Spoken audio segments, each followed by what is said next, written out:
Snips here with Level 1 Gaming. Very, very excited today. I've got a special guest here to talk with you guys a little bit about esports and gaming in general. Everybody, check out, if you don't know already, we've got a professional Overwatch League player and DPS for the Dallas Fuel, Zachary Lombardo. Zach, how you doing today, my man? I'm good. Just got home for the break. Just hanging out. Nice, nice. Yeah, man. So I know a lot of people on our site are going to be familiar with esports. I'm sure a lot follow the Overwatch League as well, but some may not. We do bring a lot from the anime and kind of RPG crowd as well. So for those who aren't familiar with you, can you give a little bit of background on kind of how you got your start in gaming and how that kind of transitioned gradually into esports and got you to where you're at today? Yeah. So I started gaming like a long time ago. I have two older brothers, and my oldest brother actually got me into World of Warcraft. Okay. And playing World of Warcraft brought me into playing other games. And after a while, I got into FPSs like Call of Duty and Battlefield, which I just played like all the time. And as it kept getting forward, I played more FPS games. And then Overwatch was released, and that was the first game that I actually played that I got into the esports scene with. Okay. And that was, I believe, the first kind of official org that you started playing with was Renegades, correct? Is that right? Yes, I played for Renegade starting in 2017. Okay, and then that transitioned to, I think it was Fusion Uni from there, and then I think after about a year with Fusion Uni was Dallas Fuel right after that? Yes. So 1 full year with Fusion Uni, 2 contender seasons, and then a little bit of an off season into Dallas Fuel for 2019. Okay, and how did that, because I guess from an outside perspective, it seems like that kind of snowballed pretty quickly. Like everything kind of escalated really quickly as Overwatch gained popularity and Overwatch League kind of became this large driving force that they were kind of putting a lot of time and effort behind.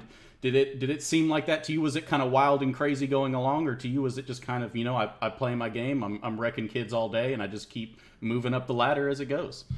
Well, I think I was like already kind of like looking into the tier 1 scene before, like with Renegades, and like I probably would have tried or been able to get tryouts for Overwatch League for the first season, but the age limit was the reason why I couldn't actually do it, because you have to be 18 to actually participate.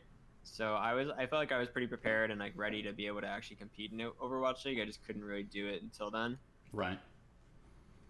Okay, and through this whole thing, I'm guessing, because I know a lot, like, for example, my mom always hated that I played video games so much, so she was always trying to get me to go outside or go do something else, trying to give me extra homework if she could. I think anything she could find to get me away from a screen. What was it like kind of in your household when it comes to gaming? Were your parents pretty receptive and kind of supportive of you going up? Yeah, gaming was is pretty normal for us. Like my oldest brother did it, like my sister and my older brother all played games, but I mean, a majority of it was just, hey, make sure you're doing well in school. You have to get good grades, and you can't let the grades slip, or else like they won't let me play. Right. That was pretty much it. Always a good rule to keep. Got to keep the grades up, no matter what. So I know, kind of tell me a little bit about, because I know especially in esports, and I feel like Overwatch is a lot like this. The difference from like the tier 3 to tier 2 to tier 1 scenes is pretty dramatic, in terms of like organizational support, structure, and how the Blizzard itself kind of supports the league. So kind of what were some of the big shocking changes to you that kind of hit you when you made that jump from Fusion Uni to the Dallas Fuel? Kind of what were some of the big changes that occurred? I'd say like practice facilities or like practice space. Like most contender teams don't really have that crazy of a practice space or anything like that. Right. Like for Fusion, we played the entire season 1 from home up until playoffs, and season 2 we played in like a college dorm. Okay. So it's not really much compared to like actually having like a top of the line practice facility like most, or like a good amount of Overwatch League teams do. Right. Like most of them will have either a house that they play in, or the players will have apartments, and then they'll go to a facility to practice. So it's a big jump going from like just at your home and playing to having a whole facility. Right. Yeah, for sure. And I've been fortunate enough to do a brief little tour of the new office that y'all have there in Dallas, and it is really sick facility, man. I'd if I had my way, y'all'd see me there just about every day, just kind of hanging out. So it's definitely a cool place. I know all the equipment and everything is pretty top notch. Were there any additional stuff kind of outside of gaming? I know a lot of teams now are kind of recruiting or instilling some kind of like mental support in their staff, like a therapist or something like that? Were there any changes there as well? Yeah, so some teams have like mental health coaches or people that go to regularly for mental health, or like personal trainers. So like most contender teams like Udari, you're kind of just like on bare bones. You just do it bare minimum for like structure. Compared to Overwatch League, like I know a lot of teams have personal trainers, or like they have places they go to the gym. Like they have a bunch of stuff that you wouldn't really have in like contenders. Okay. That's really cool, man. T3, like Open Division, you won't have that stuff. Like the organization support, like you said, is a lot bigger. Right. Yeah, and they got a lot more money behind them as well too, so that definitely helps. And I know, so season 2 last year was kind of, I guess it was kind of, it seemed like Overwatch League was really hitting its stride. They were getting things figured out. The schedule was kind of getting put into a certain state, and the big push for this year, of course, season 3 was going to be all of the homestand games. Teams were finally going to get to host games in front of their home crowds and all that kind of stuff. You got to experience that a little bit at the end of season 2, as Dallas did have the first kind of true homestand event that I was fortunate enough to be at as well. So take me a little bit kind of what that was like for you, that first real experience playing in front of a massive home crowd, not just kind of a random crowd of fans from each and every team. So yeah, like for the entire season 1 and season 2, aside from the homestands, like you said, everything was played in Blizzard Arena in LA. Right. So unless you were one of the LA teams, you really didn't have any home crowd or like home crowd advantage or anything like that. So like for us in Dallas, when we had our first homestand match in Dallas, like the instant we stepped out on stage for our walkout, and like while we were just setting up equipment, like the entire stadium for the arena was just shaking the whole time. Yeah. Like the fans were so loud and like cheering, they like we actually just couldn't hear anything through our headsets for like a good 5 minutes. Like it's pretty insane. It was like, the whole mood is just completely different, even for like the away teams.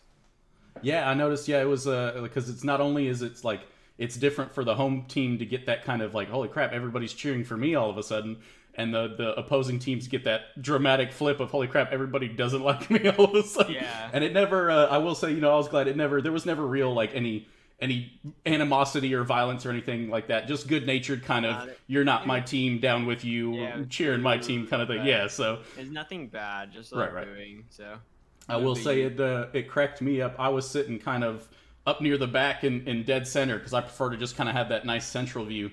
And there were a couple unfortunate Houston fans seated all around me, and so it was wonderful. I will never forget, man, that last fight on Watch Point Gibraltar, when you guys were able to hold them underneath that bridge. You kind of underneath the bridge on second. Yeah, and you shield bashed Muma out of that shatter he was trying to land, man. It's absolutely insane. Crowd erupted wild, and I just see those Houston fans kind of get up and start walking towards the exit. So bad boys. It was very fortunate time to be a Dallas fan for sure. That is true. Battle for Texas in the first homestand. Right. And now of course we did. Dallas was one of the few teams who did manage to get a homestand in February.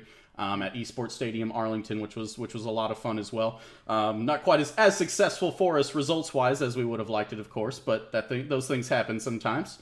But kind of tell me what it was like for you guys, because I know it seemed like the transition was really, really abrupt to, homestands this season. Everything's going to be great.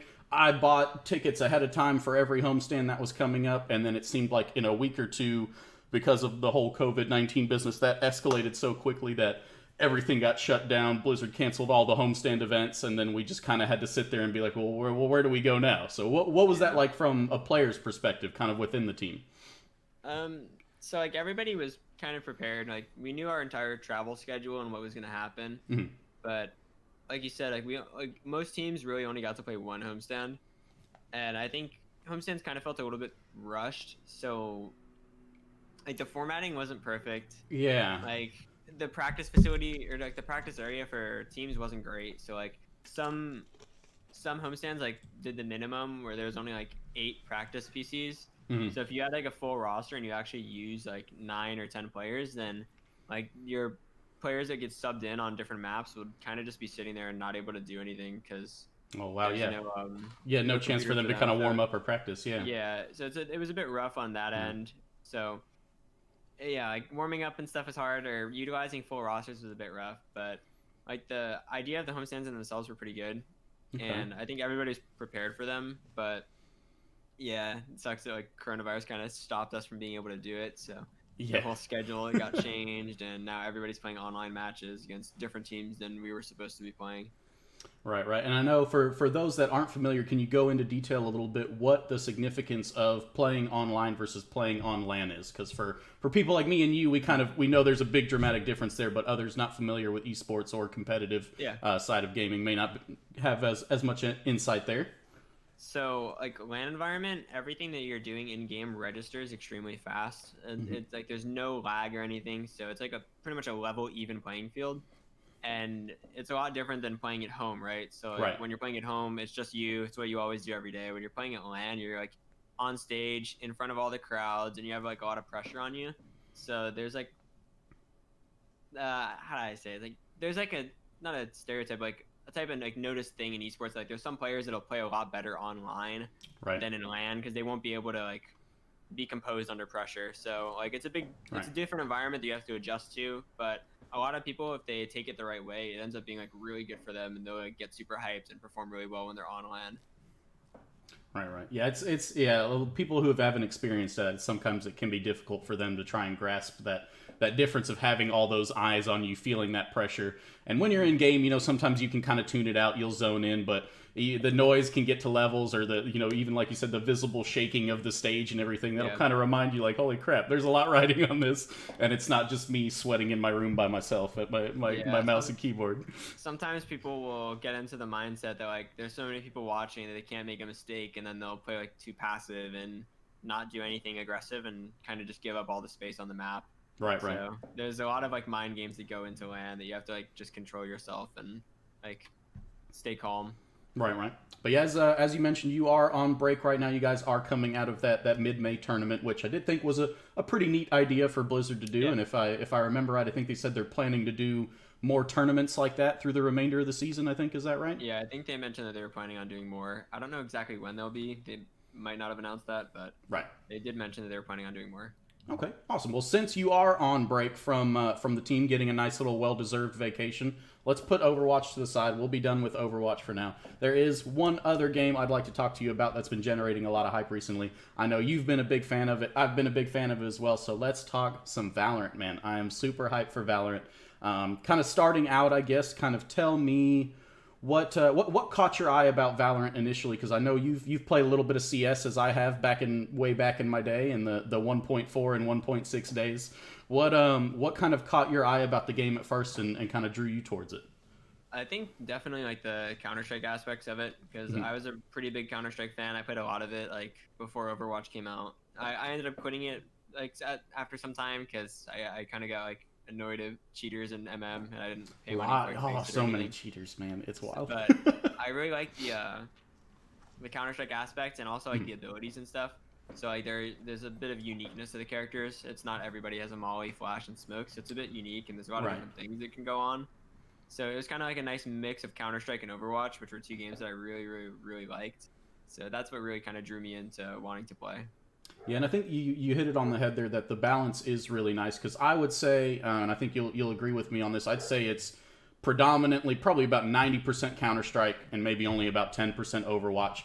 But I think that is the right balance for a game like this, because you want it to be mostly about your aim mechanics, your communication, your coordination with your teammates, and the abilities offer that extra bit of utility to help you execute all of that. And like you said, the fact that not every hero, like in Counter-Strike, anybody can buy a Molotov or a fire grenade, or anybody can buy a HE grenade.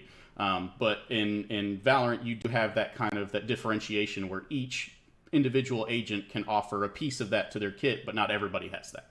So I thought that was a pretty good way to approach it as well. So speaking of agents, kind of go through what's your you can go through your most played, either when you're trying to get sweaty and climb some ranks, or who your favorite most fun agent to play is as well. So I think the most fun agent for me is probably Jett. I think Jett's really cool. She's one of the only ones that really has like mobility ability in the game. Yeah. Like she has her dash and the jump. There's a lot of like unique stuff you can do with her, with like her daggers to like cheese out kills that people wouldn't expect, or And you can take aggressive angles with the op. unless you're me, because I just miss every single dagger every That's time. true. That's why she's the fun but the really hard character to actually pull off. Right. And then I'd say like when I'm getting really sweaty, I usually play Sage or like Brimstone. Sometimes Sova too. It depends on what my friends want to play or my teammates want to play Right. in game. But I tend to lean more towards like Sage, Sova, and Brimstone when I'm playing. Mm-hmm.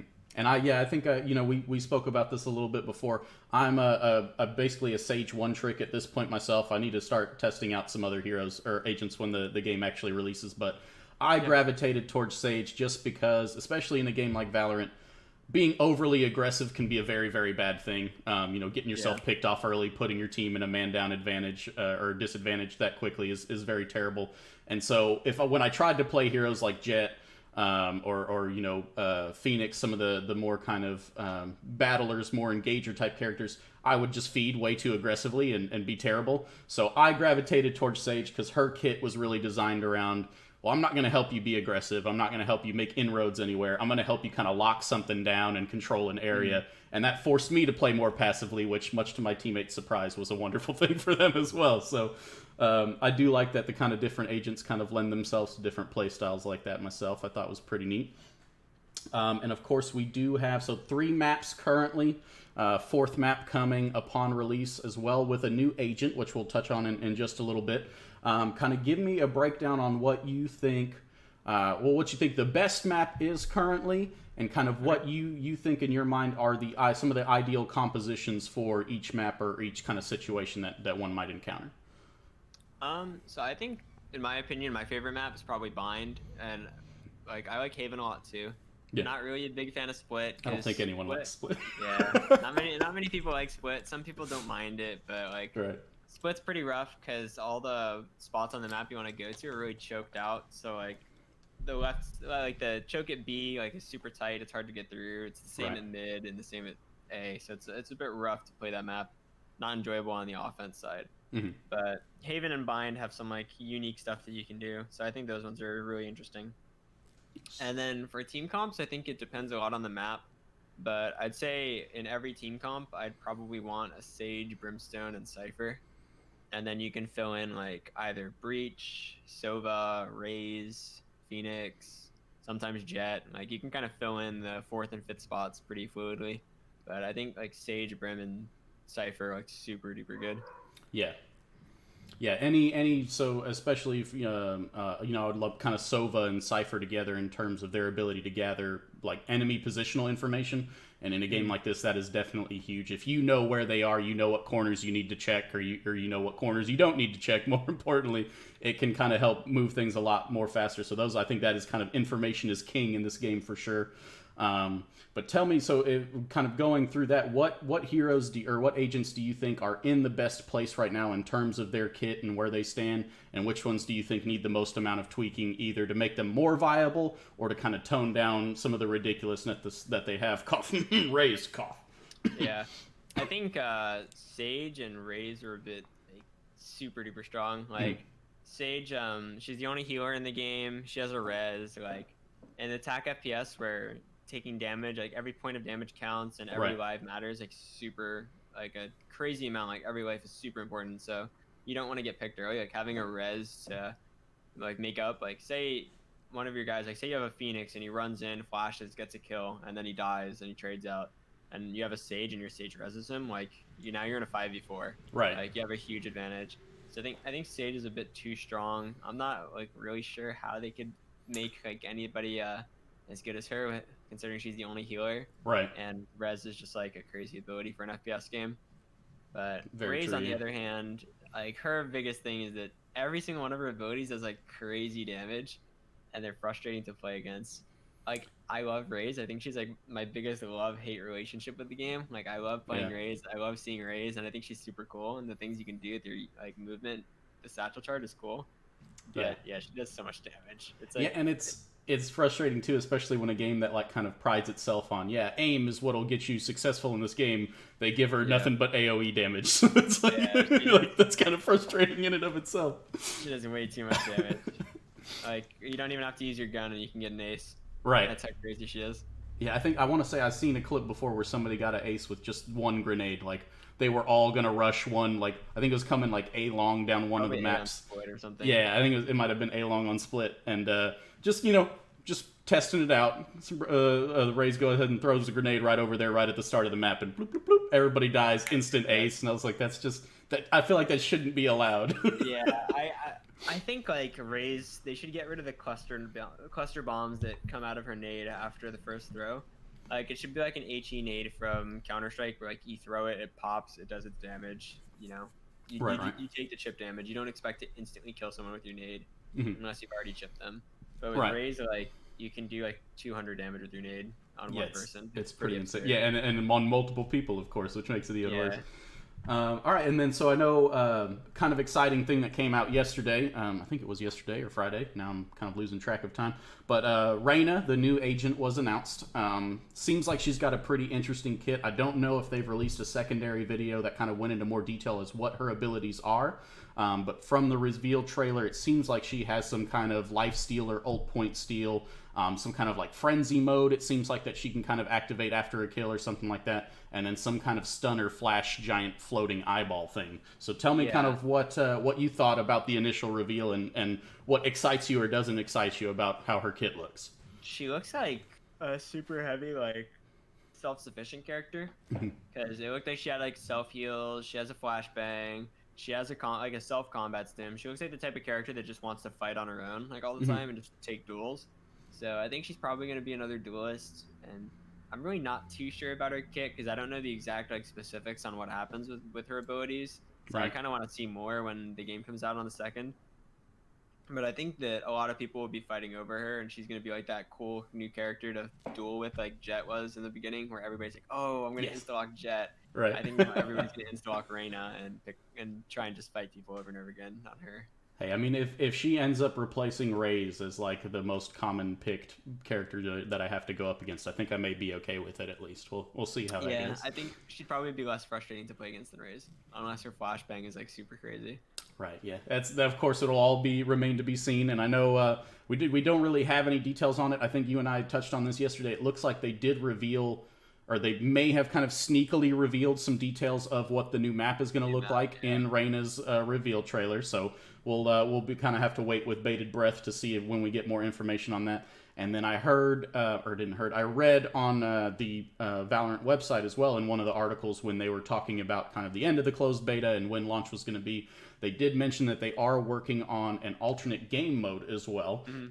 Very few details there, but it's something they say they may not have ready for launch, but it's on their to-do list, were their exact words. Do you have any thoughts or hopes as to what this game mode might be?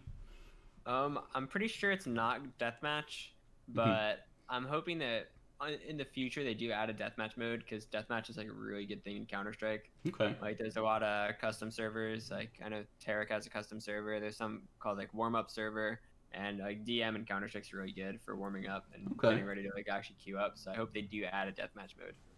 Nice. I think that's like my biggest hope for new game modes, but I'm not sure what the most recent one's gonna be. Watch it be a BR mode, and we just uninstall. It'll be Battle Royale. Yeah, just uninstall immediately, like you're dead to me now. Everybody drops in, and you just don't win split. That would be great. Everybody drops Haven or Bind. So coming through new maps, new agents, lots of exciting things in the works for them. And I did see that they are adding. It looks like they're adding more servers in Central Texas, oddly enough. So that should be very great for us. I think their Central servers were definitely not in a great spot. Yeah. So yeah, I think they touched on that in the article as well. And of course, we know over time more maps are going to be coming, more agents are going to be coming. So with that in mind, do you have any style of hero or kind of any specific kind of kit or utility you'd like to see in new heroes? And then on the flip side of that, what do you absolutely not want to see them come out with at any given point in time? I'm kind of hoping for maybe one or two more like good smoke characters or flashbang characters, because right now like Breach's flash is like the only like really relevant one. I don't think Phoenix is that great. Yeah, it's kind of for me, the timing always seemed off on it. Like it's hard for me to peek fast enough after I fire it, to really get good value. Like Breach can throw his flashbang across the map. Phoenix has to do it at a tight corner. So like, Right. Breach's flashbangs are just better, and it also feels like you get blinded longer during them. Mhm. And then Brimstone, on the other hand, kind of feels like he's the dominant character that you like have to play for smokes. Dude, his smokes last for like in a decade. It's ridiculous. Yeah, Vipers are decent too, but like Vipers has the downside that like you can't do anything with them. Like if you put them down in one spot, you can only keep them there forever. Right. And then, yeah, Omens are a bit weird. I don't know how to say. Like Omen smokes are weird with the being able to see through them. Like if somebody's in the smoke, then the smoke's like not even a smoke anymore at that point. Yeah, it is kind of strange how, So how it I'm works out. hoping they add maybe one more smoke character that's like relevant, or they kind of buff Omen smokes or Viper smokes or something like that. Hmm. And then yeah, I'm just hoping they don't add like Overwatch barriers, because it kind of just doesn't really have a place in this type of game. No barriers, no armor packs, no orbs. No in combat healing. Just keep Yes. that out. Yeah, Like, yeah. The out of combat healing in this game is nice. Although I feel like they definitely do need to, you know, as you kind of touched on earlier, they do need to come up with an alternative healer to Sage, so that Sage isn't such a must pick. Because right now, if you don't have a Sage on your team, you're pretty much just screwing yourself over. I mean, if you don't play Sage on your team, you kind of just got to go like full Rambo. Just everybody go. Just play run on it their down own. mid. Try, Yeah. try and just like 1v1 everybody, or just everybody 5-man rush something or something like that. Like Yeah. no Sage is rough. Yeah. And then I know kind of you mentioned the big ones, no barriers. I don't want to see anything like that. And another one for me, and I don't think they'd ever do it, but I don't want to ever see like a stealth or invis character. Yeah. Like I don't want anybody who can cloak and hide. I don't care how you try and make it work. I feel like that would just make it too broken. It definitely kills the landscape of the game, where like Yeah. knowing where everybody is or knowing where people can't be is too important, and then a stealth character kind of just walks through and guys, there's somebody in our spawn. Yeah. It'd be pretty unhealthy for the game, I think. Yeah, definitely. And I mean, Omen's kind of old, lets him do something like that, but if you're paying attention, it's easier to kind of catch it. Yeah, so it's I think that is kind of the only or the closest thing to any kind of stealth or invis that could ever work in the game. I think his ult's very balanced. Like it's really easy to tell that Omen's doing it, but he can also make a play when he's doing it. Right. Awesome, man. Well, Zach, I really appreciate your time, man. I know you're enjoying yourself. You're on vacation, so I'm going to let you go. I don't want to keep you too much longer. Really was a pleasure chatting with you, man. I'm hyped to see you come back when Overwatch League resumes, and, you know, going to tune into some streams, of course, and watch you clicking some heads in Valorant, so that'll be a ton of fun. From everyone at LV1 Gaming, guys, thanks so much for stopping by. Hope you enjoyed the interview. We'll be coming to you with more fresh content on the daily, so keep your eyes on the site. Citizen Sips, signing off. Peace out, y'all.